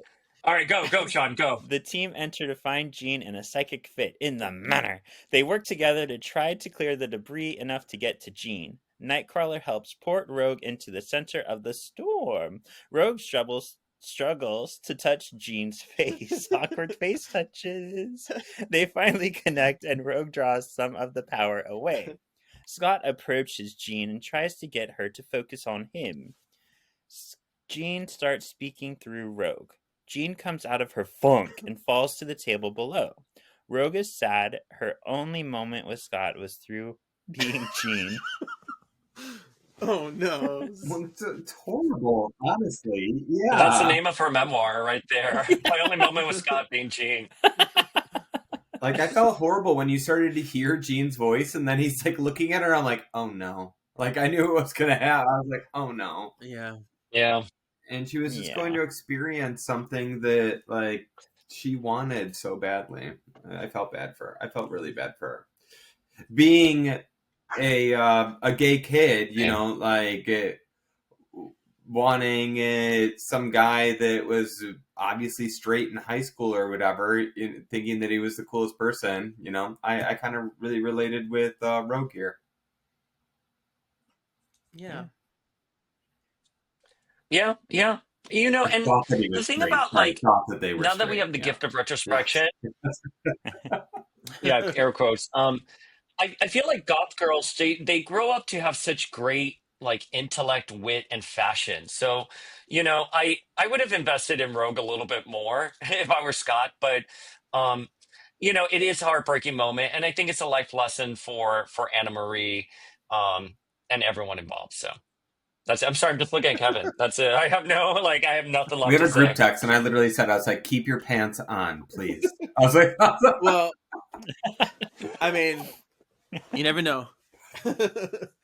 You assume he was wearing them in the first place. Right. Okay, that's hysterical. But I think this was really well done. And again, it's only a way like this kind of melodrama, this like kind of like love triangle can only play out with their power set. Yeah. And it's so uniquely to the X-Men. And again, it has to be Rogue taking her power, absorbing Jean, and then Jean's power speaking through Rogue. And it's so good. It's again, really well thought out. I agree. I completely agree. Okay. Am I next? It's, No, it's all right. Kevin. Kevin, yeah. It's next. The next day at Now you have an school. excuse to stare at him. The next day at school, Jean sits alone, poised like a porn star on a bed. Okay. Rogue watches her from afar. Scott comes up to Rogue and asks her why she risked herself to help Jean. The sensitivity. I love it. Okay. Rogue admits that even though she doesn't feel connected to Jean, she realized that Jean would have risked everything to save her. And Scott's like, that is true. Totally true. She would. Yeah. And Scott assures Rogue that any of them would have done the same. Although not much evidence to support that, Rogue. Like, I don't know where Rogue pulled that out of. Like, yes, our God Queen would have done that, but like, she kind of came I left think field with that if you perspective. go with how she was in previous episodes with other characters, she might have just witnessed it in other instances. Yeah, fair enough. Fair enough. Okay. Jean sits alone, porn staring. And I'm like Jean, the porn star, stares at the wind. Porn staring in the wind. Porn starring, comes because up she's sitting to all like her. porn star, Yeah. like Porn starring. Oh, I'm sorry. Okay, Jean sits alone, porn starring in the wind. I can't do that. Scott comes up to her and offers roses. They're not in the manor. Scott admits that the roses were from Duncan. Scott lays back on the bench like a porn. He does lay. By the way, I was like, that is like some problematic like manspreading right there, Scott. Jean thanks Scott for knowing her better than anyone else ever will. Jean takes her roses and leaves Scott with a big smile and a lump in his Oh a my fitting god. theme for this episode, Sean. But I think like what I loved about that was that we're seeing the foundation for their psychic rapport, which will play out later in the series. A lot of this episode on the surface feels like a filler, but it's actually doing a lot of back work for Jean, for Scott, and for Jean's eventual future. Nice. That's exciting. I agree. All right, Paul, we'll start with you. So tell us a little bit about how you feel about this episode, and then we're going to have you rate it for us. Is it Britishly bitchin' like Emma, or evil like a British person? Pretty cool like Iceman? Australian Wolverine, you kind of love it but kind of hate it? Fat and sweaty like Jubilee, or unspeakable like X-Men versus Deadpool? Wait, where did you get fat and sweaty like Jubilee? You need to go back to some of our older episodes. It became a whole thing because of in '92. Okay. The way that they would like make fun of her, like for gaining weight and like eating all the time. Gambit would always say shit to her. She's like, you look like you're a little so that's where it came from.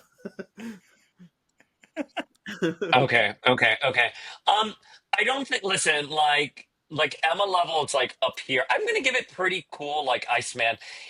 I think they could have done a little bit more, like a little bit more hinting at maybe the Phoenix in here.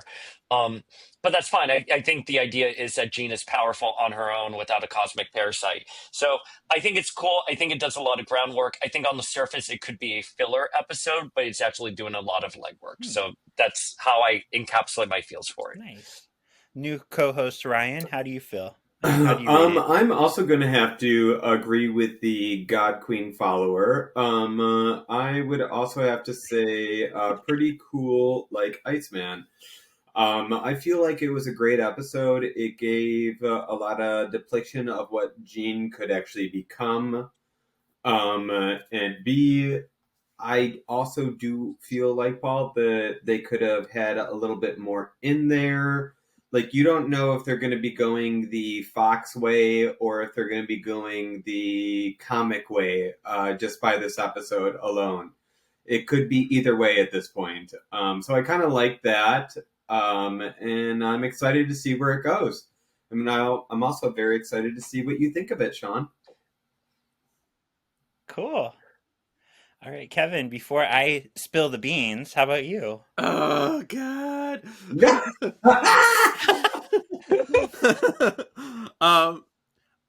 Initially, uh, don't talk. Just don't talk. Initially, I was going to give this. I was going to give this a pretty cool 2, but I think I'm going to go British the Bitchin' just because I love the choreography in here. I love that they only hint at Phoenix without going too far, because I think that's what this series does. We don't spoil. I don't think we ever really get the Phoenix in this series. So I like this little hint because we get to see Jean be Jean with just like the potential.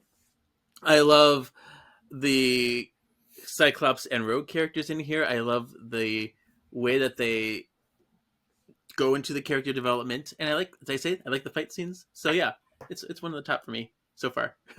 Nice. Okay. Uh-oh. Okay. Nice. Uh-oh.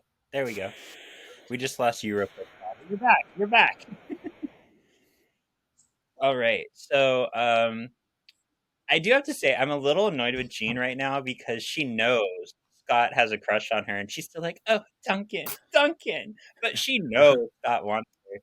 But besides that, I thought this was a really good episode. I like that we are getting like Iceman and other characters in the background a little bit more, and I do really like the plurs that they're making with being a teenager having powers. So I'm gonna agree with Kevin because he has his shirt off. Britishley bitchin' like Emma. Yay!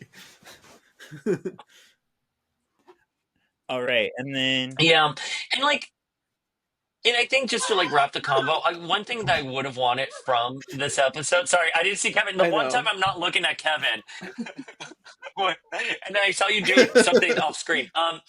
I think they could have leaned into the Xavier Oh and yeah. Jean relationship a little bit more in this. Like, I would have liked to have seen Xavier step up, because in the comics they do have a very kind of contemporary relationship. It's less about, student and teacher, but more equals. Stop it! I can't, Shawn.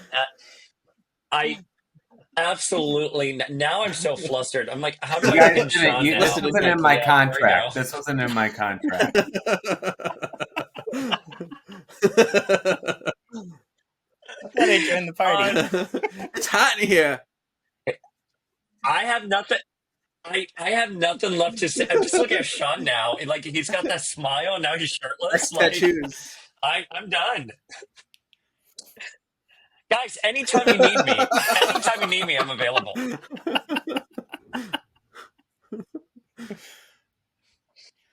Where were we?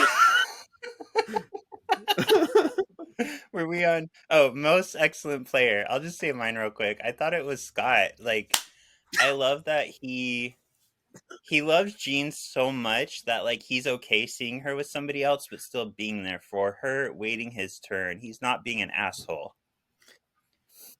Yeah, I agree, and I think he's carrying the emotional arc and torch here for him. So it's really great the way everything's sort of marinated for the series. I don't want to give spoilers, but yeah. Sorry, I'm just looking at Shawn now. That's it.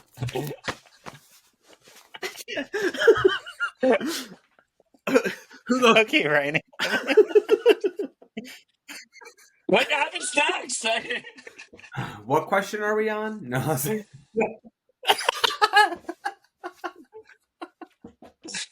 Right. Most excellent player. No, is this Scott? actually, Is that who we most give it excellent to? player to me is Rogue. Rogue actually came 100%. out of this like at the beginning of this episode, you thought that she absolutely hated Jean. She was over Jean, didn't want to do anything else. But at the very end of this episode, she, she decided, I'm going to do what Jean would have hopefully done for me. And she did, and she showed that she was a true X-Men. Mhm. So, Yeah. Rogue is my MX whatever. Yeah. MXP, yeah. And how about you, Kevin? Well, I do like that Hard to aspect of concentrate her, right but now. I'm giving it to my boy Cyclops because not only did Cyclops, be patient and was being there for Jean, he went through shit this entire episode. He fell down the stairs, boom, boom, boom, boom, boom. He slipped on some ice. He got hit by a soccer ball or whatever. I'm like, dude, this guy is getting beat up. And so he's still there in the end, being the good guy he is. So it's my Cyclops. I think all of us were staring at your pecs when you're doing boom, boom, boom, because they were shaking so nicely. Oh, Jesus. I'm staring at both of you. I cannot believe I'm doing this. Oh my God. Yay! What a time. Do I have what to a do time it? to come on. I'm just like really skinny. I have no muscle mass. Oh my God, we're all shirtless. Yeah, Screenshot yeah, this. There we go. No, this is not a screenshot for the fans. I love this is your first time on the podcast as a co-host and we're all shirtless. Like this is very This is our Well, Instagram live. all right. So would we all agree, because we're going long, would we all agree with the X Factor with seeing Jean and seeing her like really let loose with her powers? That is my X Factor. Yeah. Yeah. Okay. Yeah. No. Wait. No. I think Risty is the X Factor. I think she's the X Factor brewing in the background. And I'm sorry, I'm looking at Ryan now. Like I'm just like I was like agreeing with you, but like no, Risty is the X Factor. Ryan, continue. Continue with what you were saying. Oh, you weren't talking before, sorry. Your listenership is gonna be like, what the fuck just happened? Yeah. They're like, do not invite that Dayspring guy ever again. I have to go with Risty too, because I know that I have the expose next week, and I actually, because of Risty, changed it from who you would think it would be. So, yeah, interesting. I think that everyone, I'll tell you all who it is after we log off, but I think that a lot of you will be shocked at who I choose. Okay. So our previously on question for this week is inspired by Paul, and I know he's going to rant about it, which he doesn't usually do. But Paul actually wrote in once and scolded me and said, "No, Shawn, Jean is the Phoenix. They are not separate. Jean is the Phoenix." So I want to know this week, previously on, is the Phoenix a manifestation of Jean? Yes, no, or it depends on the continuity. I mean, do I answer this now? Sure, go for First it. of all, go promote your whole episode about this concept. I listened to it. It's very fascinating. It's very good. Breaks it all down. So yeah, love it. In a nutshell, Kevin, what Kevin said, what shirtless Kevin said. That's it. Like, I have nothing else. It talks. So, wow.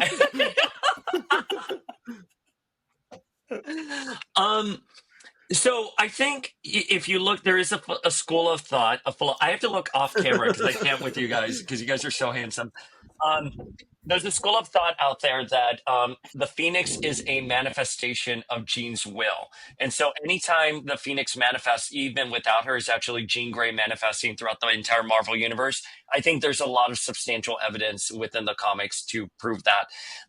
I think it also depends on continuity and how people like process that continuity. But I think the Phoenix is Jean and Jean is the Phoenix. And that has been stated multiple times in the comics. Okay.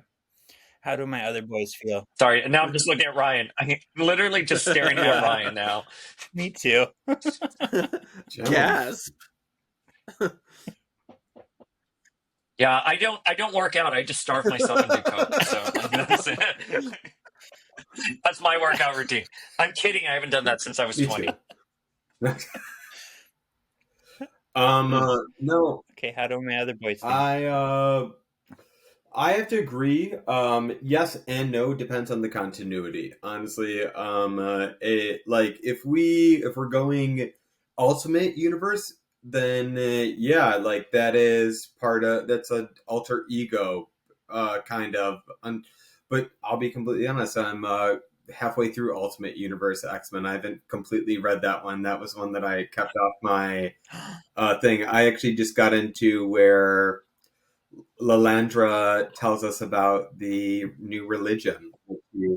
Yeah, The Church of the Yeah, I Shi'ar. love that Yeah, story. they're making yeah. it more. They make it more That's like exactly Scientology, what which is I super was like, weird. and I'm even more turned off about it now. Like I didn't like you when you were bird people, and I don't like you when you're Scientology. Sorry, like Yeah. So imagine you are reading the story as everything going down with Tom Cruise in the oh, early aughts. Like Tom Cruise had that Katie Holmes moment. There was so much chat about Scientology in the media. So that is speaking of what influences what. I was like, were they influenced by the Shi'ar, or like the Shi'ar being Scientology through the news cycle? Um, that's and very that arc insightful. too, Wow. in particular, I think was supposed to be it was a placeholder arc because Bryan Singer was eventually supposed to come in and write some Mm. issues of Ultimate X-Men, and they were kind of like biding their time before they got there. So, um, Hmm. fun things to think about. Interesting. Hmm. Yeah. Kevin, thoughts? Okay. Well, yes, I think it does go down to continuity, who's writing what they feel. But for me, I feel like I'm gonna agree with Paul Dayspring. I feel like Phoenix and Jean they're always gonna find each other. Like no matter, I'm gonna go into the whole reincarnation thing too with past lives and things like that. I think there's a spiritual, energetic tie to them. So no matter who they are in any life, they're gonna be connected. Okay.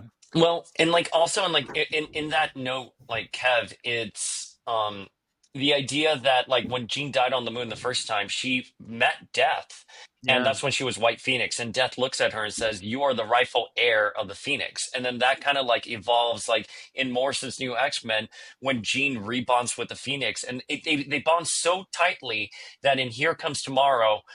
Sublime is able to clone Phoenix traits from Jean's DNA because the Phoenix has affected Mm. Jean on a cellular level, and then she becomes White Phoenix, and then we get the I am you kind of deal. Yes, Yes. yes, yes, Ryan. Anything you want, Ryan. Who wrote actual End Song and all that? Because I actually thought that End Song was like so beautifully written. Like when was it End Song or because I know Yeah, there it was was like three variants of End Song, Warsaw. War Song. I know there were like a few of them, but it was like okay, End Song. It was just two. There was a Yes, Phoenix okay. Resurrection But years later, Greg but Pak. it's End End Song is Song, War just like Song. even Yeah. Greg Well, Greg it's Pak. Greg But Pak. I'm look. I knew something though. when they did that Well, whole scene where but when they did that whole I scene keep where bouncing. Emma like did the Um, projection of everyone like this, like it yeah, was yeah. everything. Like that was Yeah. something that like literally where I was like kind of like not into X-Men anymore, but like something where I was like kind of like just like falling off, but then that like literally just brought me back in like everything. And they even I had remember looking at it Iceman. at the Barnes and Noble. They Yeah, that's even a had beautiful Iceman in the yes. So in the shot. yes. Nice. And Rachel saying mom. Um, fun story about so I interviewed when I was at Wizard, I interviewed Greg Pak for World War Hulk. And I said Oh. Greg Pak in the interview, and he was here like it's Pak, like that. So then years later, I went to the Museum of Comic Book and Art Festival in Soho, and I was at his table trying to talk to him about Ensong, and the fire alarm went off, and we all had to go like escape the building. So I'm in the fire stairwell with Greg And I go to him. I was like, "Oh, I interviewed you for Wizard a couple years ago. I don't know if you remember, but like Greg Pak, like I know when I read a Greg Pak comic, I'm going to get quality." And that bitch just turns to me and once again goes hawk like that. I was like, "Fucking A, man! Like I'm gonna miss. Like I'm always missing out with you." So No, it's good. fun It's little good. story there. That's funny. If I can't tell you how many times people mispronounce my name, we're good. My last name, we're yeah. Iorio. What's your last name? Eorio. Oh, Eeyore. Yeah. oh, that's right. I didn't know that from your from Instagram. He had a farm and everything. Yeah. Yeah. E-I-E-I-O. Kevin, how dare you? How dare you, I Kevin? can't with you guys. Is this? I'm putting my shirt back on. Is this the longest episode you guys have recorded? Is it my fault? What are some longest of the longer episode of the episodes TV you guys series have done? probably. We had longer when we do the movies. We talk a long Yeah. time, but yeah. Gotcha. But it's totally worth it. It really my is. answer- Honestly, Yeah. honestly, No. I'm just putting my shirt on. The rest of you can. I'm just doing that because I'm cold. I'm still in Pennsylvania. hot. I'm freezing. my I'm name I'm is roasting. cut glass right now. Yeah. Good. I'm gonna take my pin off of Shawn and I'll put it on. Okay. I'm just rotating. Like for me, I'm like I can stay here the entire time. All right, Paul, where can people find you?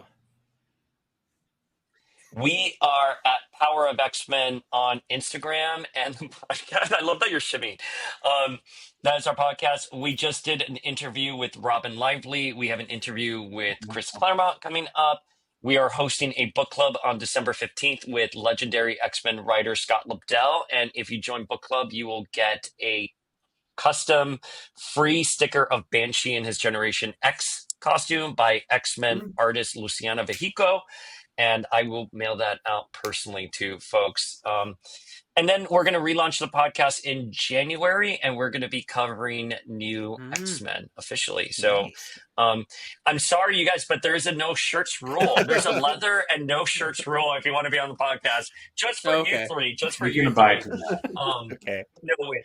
But we're going to cover new X-Men because I think there's a lot of hate out there for Morrison's new X-Men, and I would never be presumptuous to tell people they have to like a story, but I think there should be an appreciation for what Morrison did and that era and what they brought to the franchise at a time where it wasn't as big as it is, as it was in the 90s. I think that era actually had an amazing. Yes, Ryan. When we were introduced to Phantomax and the way that comic was designed to actually be like more of the Japanese, like how actually how you had to turn the comic the actual other way to read it. I think that was like one of the most innovative things that has happened to comics in the past like 20 years, to be honest with you. Like just the way that they actually like did something like that, like that was actually I thought that was one of the coolest things in the world, actually, to do something like that. Yeah. So we know what episode we're going to have you guys on. We're having for I believe that's the annual. But check us out. Check out our podcast. We've had both Mayo on. We've had a plethora of like X-Men talent. We also did an interview with Lenore Zan, like you guys did, promoting her book. So we have a lot out there. You can like phase out my voice, but listen to the talent that's on there because I'm pretty proud of the people we have. Yeah. You're great for the community, so thank you so much for what you do, honestly, Paul. Thank you for being a friend. Oops. No. No, it's okay. Shh, it's fine. Your I glasses knocked are them off now. No, we you guys for having me. I am. That's just what we do. I didn't think I could become a bigger. Stop it! That's so hot. Like this should be like your OnlyFans episode. But I love what Shawn and Kevin have done. I think you guys just bring so much great energy for Charmed and X-Men, and I didn't think I could love you guys even more until you brought in Ryan officially. So thank you. Like this has made my night. Thank you, Paul. Thank you. You made our night. I don't know how I'm going to get my head through my office door, so thank you so much. So, which one? Ryan, Eiorio. Where can the people find you? You can find me at RYEORIO at Instagram, also Ryan Iorio on Facebook. Shoot me a friend request. I'm more than happy to accept all new friends, as I love this new community. Thank you guys so much for letting me be part of this. Also, happy belated Thanksgiving, guys. Woo! Woohoo! Kevin, how about you, girl? Yeah. You can follow my personal Instagram, KJEEZY87, where I'm often shirtless and in underwear. So yeah, there's that. Or you can follow. His NGL recently, it wasn't an NGL, it was like the questions. I love them Oh yeah, every day. that was fun. You are Thank you. so entertaining. You are a gift to humanity. I cry and smile and laugh. Aw. You can also follow my other podcast that Shauna is on called Words of the Witches. We're currently in the guidebooks season, but if you haven't heard the musical, listen to the musical because Paul is in that. Yay! I forgot what my line was, and it was so Yeah. obviously written for me. And I was like, "I'll do the other friend." No, and your you're friend like, too. "Bitch, no, it was me and Ian. Yeah, I'm friend two. I'm like, I want to be friend number. Like, of course, a big fucking diva. I'm like friend number one. It was so much fun. I enjoyed it so much. You guys, I mean, again, like I love the creativity you guys do. I wish I had the talent that you guys have, because if I tried to put together an X-Men musical, it would just be a basic rhyme, and it would be so ridiculous. So. Yeah. I would watch. And you can find me. Yeah, you would. We would all do that. You can find me on Sean Perrette, Okay. and if you haven't, go ahead and watch this episode on YouTube because we're ridiculous, and most of us are. Oh my gosh, all of us were shirtless. this is you. Wait, is this going to be on YouTube? Yeah. I forgot. I totally forgot about that. That's You not didn't how I tell want to join the internet. I totally forgot we were I doing that. thought you told. No, And Ryan, you knew. We I told know. you. I know. I tried to exit. I didn't mean to start the shirtless trend now. Oh my goodness.